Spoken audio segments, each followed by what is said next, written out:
Isra itu perjalanan Nabi dari Masjidil Haram ke Masjidil Aqsa. Mi'raj itu perjalanan Nabi dari Masjidil Aqsa ke Sidratul Muntaha. Perjalanan singkat hanya satu malam, menguji keyakinan dan keimanan untuk menerima perintah salat 5 waktu sehari semalam. Abu Bakar yang pertama membenarkan, ada juga mereka yang mendustakan.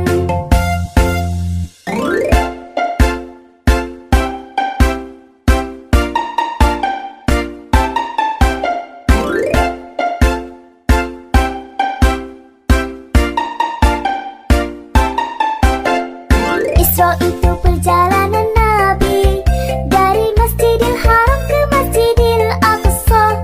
Mi'raj itu perjalanan Nabi dari Masjidil Aqsa ke Sidratul Muntaha.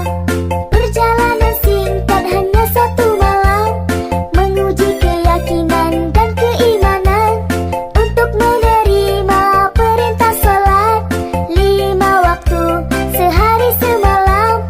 Abu Bakar yang pertama membenarkan, ada juga mereka yang mendustakan.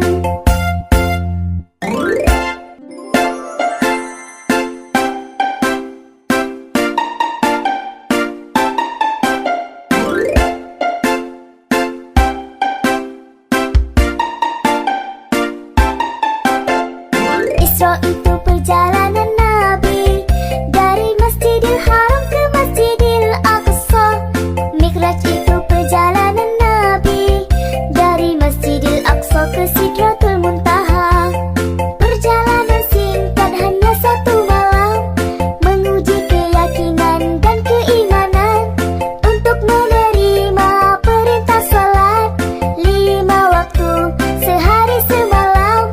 Abu Bakar yang pertama membenarkan, ada juga mereka yang mendustakan.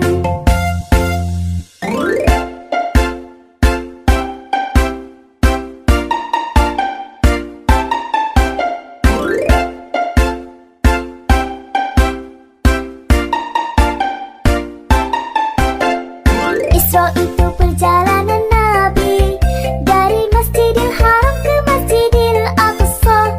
Mi'raj itu perjalanan Nabi dari Masjidil Aqsa ke Sidratul Muntaha.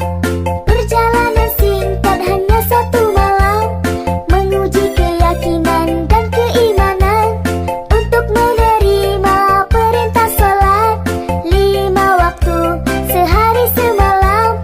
Abu Bakar yang pertama membenarkan, ada juga mereka yang mendustakan.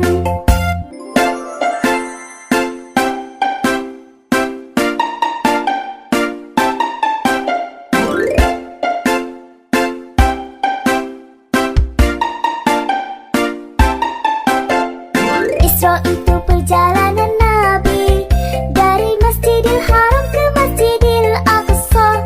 Mi'raj itu perjalanan Nabi dari Masjidil Aqsa ke Sidratul Muntaha. Perjalanan singkat hanya satu malam, menguji keyakinan dan keimanan untuk menerima perintah salat 5 waktu sehari semalam. Abu Bakar yang pertama membenarkan,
Isra itu perjalanan